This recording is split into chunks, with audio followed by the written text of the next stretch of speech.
Erravalli farm house లో కీలక భేటీ జరుగుతుంది. బీఆర్ఎస్ అధినేత కేసీఆర్ తో కేటీఆర్, హరీష్ రావు భేటీ అయ్యారు. తాజా రాజకీయ పరిణామాలపై చర్చిస్తున్నారు.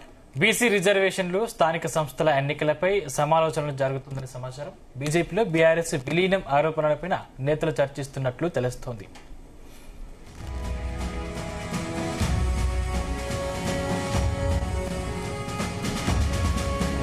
ఎర్రవల్లి ఫామ్ హౌస్ లో కేసీఆర్ తో కేటీఆర్, హరీష్ రావు భేటీ అయినట్టు తెలుస్తోంది. ఇదే అంశానికి సంబంధించిన మరింత పూర్తి సమాచారం మా చీఫ్ న్యూస్ కోఆర్డినేటర్ రాధాకృష్ణ అందిస్తారు. రాధాకృష్ణ.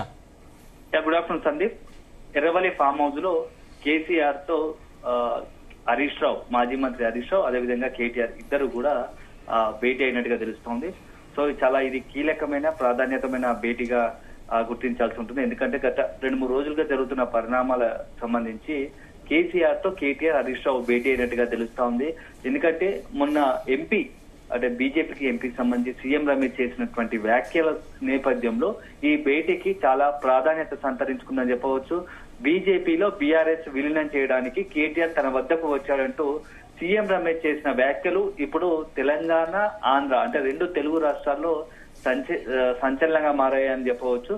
ఈ నేపథ్యంలో కాస్త ఈ యొక్క మొత్తంగా కూడా ఈ పరిణామాల పైన బీఆర్ఎస్ క్యాడర్ కొంత ఆందోళనలో ఉన్నది అని చెప్పేసి ఒక చర్చ జరుగుతా ఉంది. ఎందుకు పదే బీజేపీలో బీఆర్ఎస్ విలీనం అంటూ, పొత్తు అంటూ ఇట్లాంటి మాటలు కావచ్చు, ఇట్లాంటి ప్రచారం తెరపైకి రావడం, అది అల్టిమేట్ గా బీఆర్ఎస్ కు నష్టం జరుగుతుంది అని చెప్పేసి, నష్టం జరిగే అవకాశం ఉంది అని చెప్పేసి ఓ చర్చ ఉంది. ఎందుకంటే భవిష్యత్తులో ఇప్పుడు స్థానిక సంస్థల ఎన్నికలు రాబోతున్నాయి, అదేవిధంగా జూబ్లీహిల్స్ ఉప ఎన్నికలు రాబోతున్నాయి.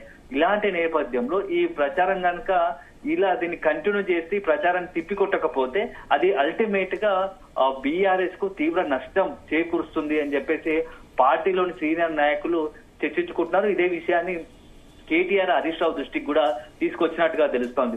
సో దీంతో ఈ మొత్తంగా కూడా ఈ 2-3 రోజుల పరిణామాల నేపథ్యంలో కేసీఆర్ తో కేటీఆర్, అదేవిధంగా హరీష్ రావు భేటీ అయ్యారు. సో దీంతో పాటుగా ప్రస్తుతం రాష్ట్రం నెలకొన్నటువంటి తాజా రాజకీయ పరిణామాలు, అనేక అంశాలపై వీళ్ళు కేసీఆర్ తో ఇద్దరు కూడా చర్చించే అవకాశం ఉన్నట్టుగా తెలుస్తా ఉంది.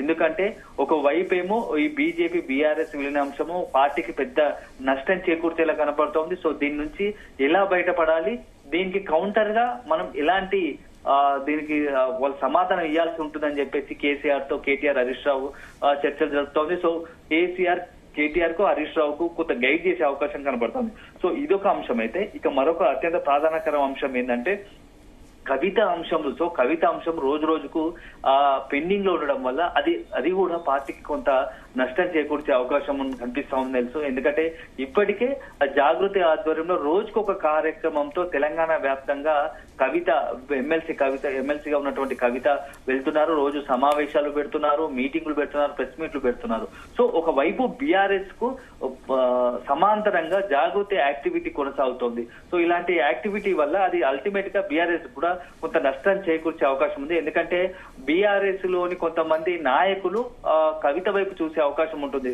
సో పార్టీలో ఒక చీలిక లాంటిది ఏర్పడే అవకాశం ఉంటుంది. సో ప్రస్తుతానికి ఇప్పటికిప్పుడు ప్రమాదం లేకుండా భవిష్యత్తులో జిహెచ్ఎంసీ ఎన్నికల విషయంలో కావచ్చు, స్థానిక సంస్థల ఎన్నికల్లో ఒకవేళ కనుక జాగృతి నుంచి కూడా పోటీకి దిగితే మాత్రం అప్పుడు పరిస్థితులు కొంత ఇబ్బందికరంగా మారుతాయి. ఎందుకంటే ఇప్పటి వరకు ఒక్కటిగా ఉన్నటువంటి కవిత, అన్ని గ్రూపులు బీఆర్ఎస్ ఒకటిగా ఉన్నటువంటి బీఆర్ఎస్ ఇప్పుడు కవిత ఒకవేళ జాగృతి నుంచి బయటకు పోటీ చేస్తే అది కొంత పార్టీకి ఏదైతే అనుకూలంగా ఓటు బ్యాంకు చీలే అవకాశం ఉంటుంది. కాబట్టి కవిత విషయంలో ఏం చెయ్యాలి, కవిత ఇలాగే వదిలేస్తే అది మరింత అంటే కవిత వల్ల మరింత డ్యామేజ్ జరిగే అవకాశం ఉందని చెప్పేసి కూడా కేటీఆర్, హరీష్ రావు కేసీఆర్ కు వివరించినట్టుగా తెలుస్తోంది. ఎందుకంటే ఇటీవల చూసాము, అటు సింగరేణికి సంబంధించి గౌరవ అధ్యక్షురాలుగా తీసివేసినప్పటికీ ఆమె యాక్టివిటీ మాత్రం ఇంకా దానికి గతంతో పోలిస్తే యాక్టివిటీ పెరిగిందని చెప్పవచ్చు.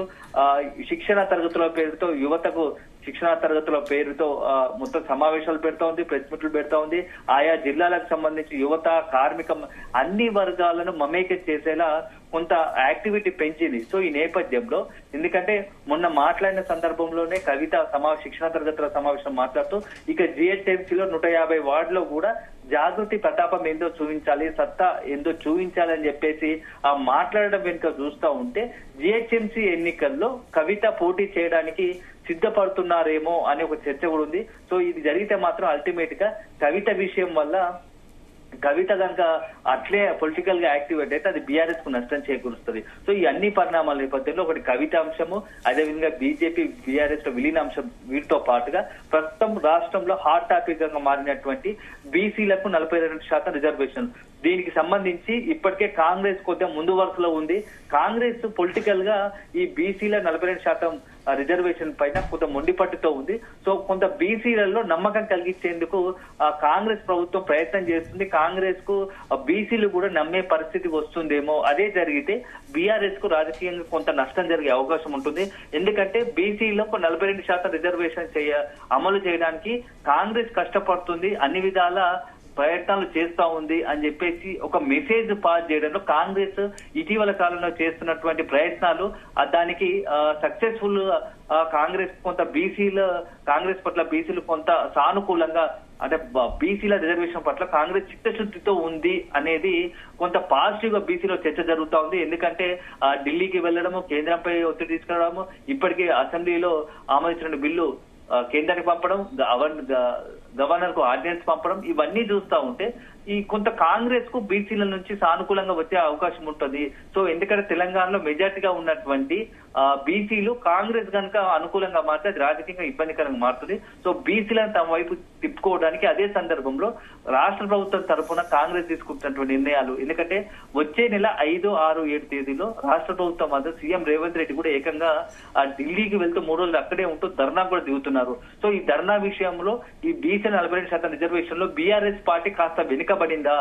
ఎందుకంటే మొదటి నుంచి ఆర్డినెన్స్ విషయంలో కావచ్చు, 42% రిజర్వేషన్ల విషయంలో కావచ్చు, కాంగ్రెస్ పార్టీ అనుకున్నట్టుగా కొద్దిగా ముందుగా దూసుకెళ్తుంది. సో దీంట్లో బీఆర్ఎస్ పార్టీ వెనుకబడిందా అని చర్చ. ఎందుకంటే బీఆర్ఎస్ పార్టీకి సంబంధించినటువంటి బీసీ నేతలను చర్చ జరుగుతున్నట్టు తెలుస్తోంది. కాంగ్రెస్ కాంత సీరియస్ గా తీసుకుంది, బీఆర్ఎస్ మాత్రం కొంత చూసి చూడనట్టు వదిలేస్తుంది. అది నష్టం జరుగుతుందని చెప్పేసి పార్టీ పెద్దల దృష్టికి తీసుకెట్టినట్టుగా తెలుస్తోంది.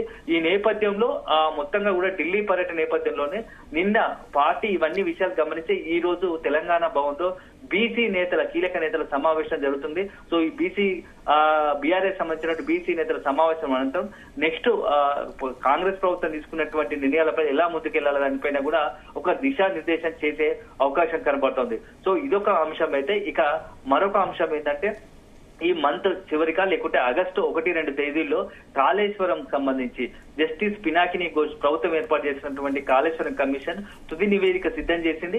సో వచ్చే నెల 1-2 తేదీలోపు ఈ యొక్క నివేదికను ప్రభుత్వానికి సమర్పించే అవకాశం ఉంటుంది. సో ఆ ప్రభుత్వానికి నివేదిక సమర్పించిన తర్వాత ప్రభుత్వం ఏం చేయబోతోంది, సో అందులో ఎట్లా ఉంటుంది నివేదికకు సంబంధించి కూడా ఆ నివేదికలు ఎలాంటి అంశాలు పొందుపరిచే అవకాశం ఉంటుంది, ఇవన్నీ దానిపైన కూడా హరీష్ రావు అదేవిధంగా కేటీఆర్ తో కేసీఆర్ చర్చించే అవకాశం కనపడుతోంది. మొత్తంగా మాత్రం ఈ భేటీ చాలా ప్రాధాన్యతను సంతరించుకుందని చెప్పవచ్చు.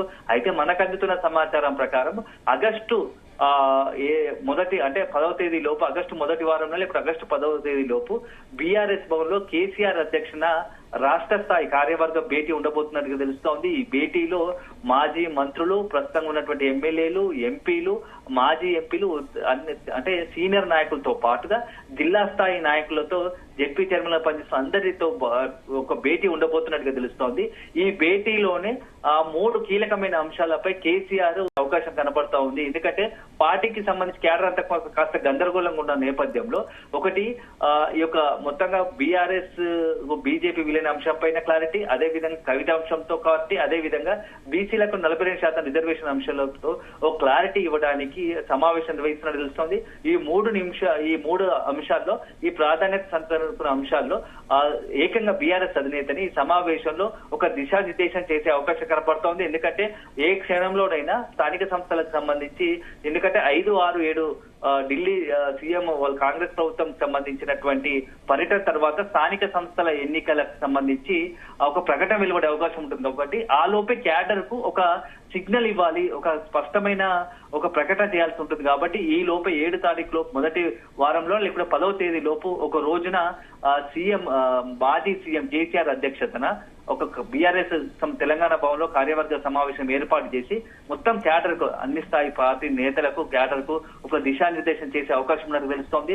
ఆ మీటింగ్ కు సంబంధించి ఈ రోజు కేటీఆర్ హరీష్ రావుతో కేసీఆర్ చర్చిస్తున్నట్టుగా తెలుస్తోంది. సో మొత్తానికైతే మీటింగ్ ఎప్పుడు ఉండబోతుంది ఏదనే దానిపైన ఈ రోజు కానీ రేపు కానీ దీనికి సంబంధించి ఒక ప్రకటన కూడా బీఆర్ఎస్ తరఫున వెలువడే అవకాశం ఉన్నట్టుగా తెలుస్తా ఉంది. Sandeep. Right, thank you Radhakrishna.